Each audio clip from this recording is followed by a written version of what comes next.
रूसी बलों ने यूक्रेन में हमलों में कम से कम 12 लोगों की हत्या की और दर्जनों को घायल किया, जिसमें यात्री ट्रेन पर ड्रोन हमला भी शामिल है। कल रूसी ड्रोन ने यात्री ट्रेन पर हमला किया, कम से कम 5 लोग मारे गए। ये घटना उत्तर पूर्वी खार्किव में हुई। यात्री ट्रेनों पर ऐसे हमले दुर्लभ हैं। राष्ट्रपति वोलोदिमिर जेलेंस्की ने हमले को आतंकवाद बताया। 27 जनवरी 2026 खार्किव क्षेत्र, यूक्रेन। एक यात्री ट्रेन के एक डिब्बे में आग लगी है, जिससे काला धुआं उठ रहा है। लोग घबराकर दौड़ रहे हैं, कुछ घायलों को उठा रहे हैं, कुछ मदद के लिए चिल्ला रहे हैं। 6 लोगों की अभी अभी मौत हो गई है, दर्जनों लोग घायल हैं। बच जाने वाले यात्रियों में एक यूक्रेनी सैनिक भी था। उसका युद्ध नाम ओमार था। वह ड्रोन यूनिट का कमांडर था। वह छुट्टी से घर लौट रहा था जब टक्कर हुई और ओमार ने तुरंत कुछ महसूस किया जो बाकी यात्री नहीं समझ सके। ट्रेन पटरी पर रुक गई थी और इसका मतलब था एक ही बात, वे अब भी एक निशाना थे, क्योंकि ओमार को अच्छी तरह पता था कि सैन्य ड्रोन कैसे काम करते हैं और वह जानता था कि अगर कोई ऑपरेटर उस हमले को नियंत्रित कर रहा है। ओमार ने वही किया जो जरूरी था। उसने तुरंत निकासी का आयोजन किया, लोगों को ट्रेन से दूर पास के एक हाईवे की आड़ में ले गया और शायद दर्जनों जानें बचाईं। लेकिन यहाँ एक परेशान करने वाला सच है, यह ट्रेन सैन्य नहीं थी, यह बार्वेनकोव लवीव चोप ट्रेन थी। एक आम यात्री लाइन। परिवार अपने घर लौट रहे थे। वहां निहत्थे नागरिक कर्मचारी थे और इस हमले की खासियत यह थी कि इसमें कौन मरा यह नहीं था। रूस ऐसा अक्सर कर रहा है। ध्यान आकर्षित करने वाली बात यह थी कि वे कैसे मरे, क्योंकि इस ट्रेन को दूर से दागे गए मिसाइल ने नहीं मारा, इससे तोपखाने से भी नहीं मारा गया। यह न तो किस्मत थी और न ही बदकिस्मती। इस ट्रेन का पीछा किया गया, इसे ट्रैक किया गया, इसका शिकार किया गया जब यह चल रही थी, और फिर सटीकता के साथ 3 रूसी शहीद ड्रोन ने इंजन को नहीं, जो सबसे स्पष्ट लक्ष्य होता, बल्कि डिब्बे को ट्रेन के बीच में। सटीकता इतनी जबरदस्त थी कि यूक्रेनी सैन्य जांचकर्ताओं ने तुरंत निष्कर्ष निकाला कि यह स्वचालित नहीं था। वहां एक मानव ऑपरेटर था, कोई रियल टाइम में चला रहा था, सब कुछ देख रहा था, सब कुछ नियंत्रित कर रहा था। और यहां चीजें और भी जटिल हो जाती हैं। आखिरकार रूस ने इतनी दूर चलती हुई ट्रेन को इतनी सटीकता से कैसे ट्रैक और निशाना बनाया? देखिए, इसका जवाब उसी चीज में है जो कभी उनके पास नहीं होनी चाहिए थी। स्टारलिंक, वही सैटेलाइट इंटरनेट तकनीक जो अमेरिका और एलन मस्क ने यूक्रेन की रक्षा के लिए दी थी। अब वही तकनीक रूस यूक्रेनी नागरिकों को मारने में इस्तेमाल कर रहा था। समझाने से पहले आपको जानना होगा कि स्टारलिंक क्या है और इस युद्ध में इसका महत्व क्या है।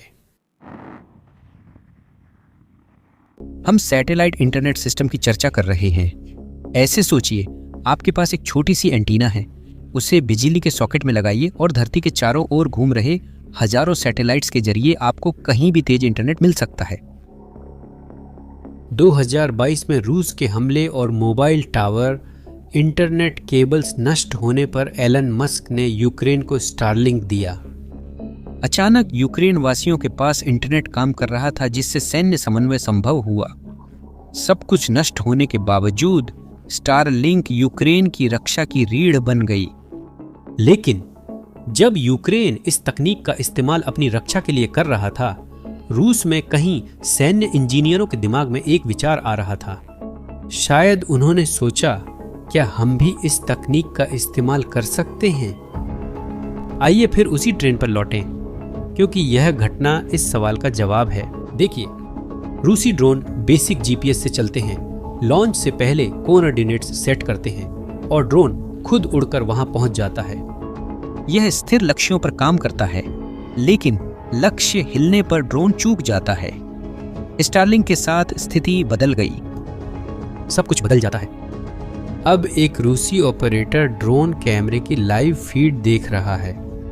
अगर वह ट्रेन देखता है चलती हुई तो सिर्फ रास्ता बदलना और सही डिब्बा चुनना है। और फिर सटीकता के साथ हमला करना। यह आंखों पर पट्टी बांधकर गोली चलाने और लक्ष्य को देखकर गोली चलाने के बीच का फर्क है। और यही ठीक वही चीज थी जिसने उन 6 लोगों को 27 जनवरी को मार डाला। और क्या आप जानना चाहते हैं कि रूस ने यह तकनीक कैसे हासिल की? यह समझने के लिए हमें कुछ हफ्ते पीछे जाना होगा। दुबई, संयुक्त अरब अमीरात। खरीदारों ने सेल कंपनियों के जरिए इलेक्ट्रॉनिक्स दुकानों से स्टारलिंक टर्मिनल खरीदे। यह सब कानून के तहत था। उन्होंने अंतर्राष्ट्रीय क्रेडिट कार्ड से भुगतान किया और आधिकारिक रसीद ली। खरीदारी अपने आप में कानूनी है, लेकिन अंतिम उपयोग सेवा की शर्तों का उल्लंघन करता है। ये टर्मिनल कजाकिस्तान भेजे जाते थे, जिसकी सीमा रूस के साथ खुली है। हर दिन हजारों व्यावसायिक ट्रक सीमा पार करते हैं और टर्मिनल में छुपाकर माल रूस भेजा जाता था। जांच में एक खास कंपनी की पहचान हुई, एम्मा रॉस कार्गो, जो सैकड़ों टर्मिनल्स इसी रास्ते भेज रही थी। सीमा के दूसरी तरफ ये रूसी वेबसाइटों पर दिखाई देते थे, जहां इन्हें 1 से 3,000 डॉलर में बेचा जाता था। लेकिन टर्मिनल तक पहुंचना सिर्फ आधी समस्या है। एक व्यावसायिक इंटरनेट डिवाइस को एक ड्रोन में लगाना जो तेज गति से उड़ रहा हो, जटिल इंजीनियरिंग की मांग करता है, जिसमें अतिरिक्त बैटरियां, उन्नत प्रोसेसर और वाइब्रेशन से सुरक्षा शामिल है। लेकिन आखिरकार कोशिश और गलती के जरिए रूसियों ने एक अपेक्षाकृत सस्ता ड्रोन विकसित कर लिया, जिसमें अब एक गाइडेड प्रिसिशन मिसाइल जैसी क्षमताएं हैं। शुरुआती परीक्षण सफल होने पर रूस ने इसे आगे बढ़ाया। जनवरी 2026 में ऐसे दर्जनों हमले किए गए, खासकर सड़कों पर ईंधन ट्रकों और चलते हुए सैन्य काफिलों पर। और फिर 27 जनवरी को वह ट्रेन। 6 लोग मारे गए, कई लोग घायल हुए। इलॉन मस्क पर दबाव अब सार्वजनिक रूप से फूटने वाला था।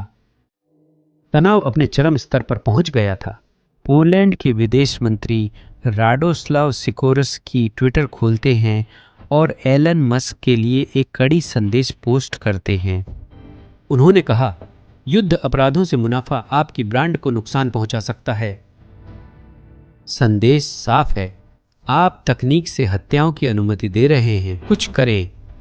मस्क ने 2 घंटे बाद जवाब दिया। सिकोर्स्की को मूर्ख कहा और जोर दिया कि स्टारलिंक यूक्रेनी रक्षा की रीढ़ है। लेकिन पर्दे के पीछे सोशल मीडिया से दूर बातचीत अलग है। यूक्रेनी रक्षा मंत्री मिखाइल फेडोरोव स्पेसएक्स के कार्यकारियों को सीधे एक आपातकालीन संदेश भेजते हैं। हमें अभी समाधान चाहिए और हर गुजरते घंटे के साथ और अधिक यूक्रेनी नागरिक खतरे में हैं। लेकिन आगे बड़ी चुनौती थी।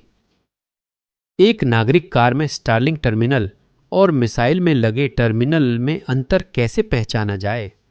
तभी सिकोर्स्की के सार्वजनिक दबाव के 2 दिन बाद कैलिफोर्निया में स्पेसएक्स की टीमों ने एक तात्कालिक समाधान लागू किया। यह सरल और आकर्षक थी। उन्होंने गति पर ध्यान दिया। कार या ट्रेन आमतौर पर 90 किमी घंटा से तेज नहीं चलती, लेकिन सैन्य ड्रोन बहुत तेज उड़ता है। स्पेसएक्स ने तब एक डिजिटल स्पीड लिमिट बनाई। जो टर्मिनल 90 किमी घंटा से ज्यादा चलता, वह अपने आप डिस्कनेक्ट हो जाता। अपडेट को सैटेलाइट्स के जरिए रिमोटली तुरंत भेज दिया गया। और फिर फ्रंटलाइन के दर्जनों स्थानों पर रूसी ऑपरेटरों ने अपनी स्क्रीन को काला होते देखा। कनेक्शन खो गया। SPACE के एल्गोरिदम ने लिमिट से ज्यादा स्पीड डिटेक्ट की थी और टर्मिनल्स को डिस्कनेक्ट कर दिया था। Drone basic global positioning system mode में उड़ते रहे, लेकिन अब बिना लाइव वीडियो, बिना सटीक नियंत्रण और बिना रियल टाइम में टारगेट को एडजस्ट करने की क्षमता के। मिशन रद्द कर दिए गए और पूरे फ्रंट लाइन पर हमले फेल होने लगे। रूसी बढ़त धीरे धीरे खत्म होने लगी। लेकिन 1 फरवरी की सुबह जब SPACEX सफलता मना रही थी, निप्रोपेट्रोव्स्क क्षेत्र में कुछ भयानक हो रहा था। वहीं कहीं पर एक शाहिद 136 ड्रोन हवा में है। यह ड्रोन अपडेट से पहले लॉन्च किया गया था। इसका टर्मिनल अभी भी काम कर रहा है। ड्रोन एक बस देखता है जिसमें रात की शिफ्ट से लौटते थके हुए खनिक और मजदूर हैं। रूसी ड्रोन ऑपरेटर फिर एक बड़ी गलती करता है।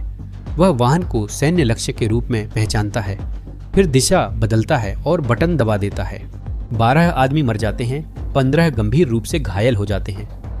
उसी सुबह एक विडंबना में एलन मस्क सोशल मीडिया पर पोस्ट करते हैं, रूस द्वारा स्टारलिंक के अनधिकृत उपयोग को रोकने के हमारे कदम सफल रहे। जब वे लिख रहे थे, 12 यूक्रेनी परिवारों को अपनी जिंदगी की सबसे बुरी खबर मिल रही थी। वे कदम अभी पूरी तरह से काम नहीं कर पाए थे। उसी दिन SPACEX ने एक दूसरी प्रतिरोधी कार्रवाई लागू की। उन्होंने यूक्रेनी सरकार द्वारा अनुमोदित टर्मिनलों की एक आधिकारिक सूची बनाई। अब यूक्रेन में हर स्टारलिंक टर्मिनल को उपयोगकर्ता के नाम, स्थान और उद्देश्य के साथ पंजीकृत करना होगा। सूची में नहीं है तो बिना चेतावनी दूर से बंद कर दिया जाता है, जो कठोर है, आक्रामक। या तो यही विकल्प था या और नागरिक मरते। रूसियों ने अनुकूलन करने की कोशिश की। उन्होंने और टर्मिनल खरीदे, रिकॉर्ड्स में हेराफेरी की और ड्रोन को धीरे उड़ने के लिए प्रोग्राम किया। लेकिन रूसियों की हर चाल के जवाब में SPACEX की एक नई रणनीति आ जाती थी। यह युद्ध के भीतर युद्ध है, कोड बनाम इंजीनियरिंग। धीरे धीरे रूस ने हवाई क्षेत्र खो दिया। अगले हफ्तों में फरवरी 2026 के दौरान नतीजे साफ हो गए। रूसी हमले चलती लक्ष्यों पर काफ़ी कम हो गए और ड्रोन फिर से पारंपरिक ग्लोबल पोजीशनिंग सिस्टम पर लौट आए।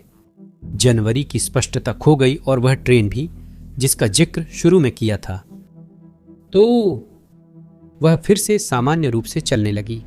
परिवारों ने यात्रा फिर शुरू की क्योंकि वे अब ज़्यादा सुरक्षित हैं, लेकिन पूरी तरह से नहीं। क्यों? युद्ध जारी है। स्टारलिंक द्वारा नियंत्रित ड्रोन की खास धमकी निष्क्रिय की जा चुकी है। मुख्य प्रभाव इंटरनेट पर नहीं बल्कि एक राष्ट्र की रक्षा क्षमता पर था, जबकि रूस फिर से आंशिक रूप से अंधा होकर काम कर रहा था। यह सब कैलिफोर्निया के एक व्यवसायी ने तय किया। एलन मस्क न तो चुने गए, न संसद को जवाबदेह हैं, न ही संविधान की रक्षा की शपथ ली है। जनवरी के अंत में उनके पास राष्ट्रों के युद्ध की दिशा बदलने की ताकत थी। दूर से भेजी गई कोर्ट की लाइनों और कॉरपोरेट कमरों में लिए गए फैसलों के साथ उस ट्रेन में 6 लोग मारे गए। उस बस में 12 खनिक, कुल मिलाकर 18 जानें चली गईं। स्पेसएक्स ने बटन दबाने पर कितनी जानें बचीं, हम सही आंकड़े कभी नहीं जान पाएंगे। अब यह स्पष्ट है कि आधुनिक युद्ध सॉफ्टवेयर, सैटेलाइट्स और ऐसे कॉरपोरेट फैसलों से लड़े जाते हैं जो मोर्चे से दूर लिए जाते हैं। जो तकनीक नियंत्रित करता है वही युद्ध के मैदान पर राज करता है। यही 21वीं सदी की सच्चाई है। अब मैं आपकी राय चाहता हूं, क्या स्पेसएक्स जैसी निजी कंपनियों को राष्ट्रों के सैन्य संघर्षों पर अधिकार होना चाहिए या यह सिर्फ चुनी हुई सरकारों के पास होना चाहिए? जवाब टिप्पणियों में दें। अगर वीडियो पसंद आए तो इसे तकनीक और भू राजनीति में रुचि रखने वालों से साझा करें और चैनल को सब्सक्राइब करें ताकि आप दुनिया में क्या हो रहा है इस पर और विश्लेषण देख सकें। अगले वीडियो तक के लिए अलविदा।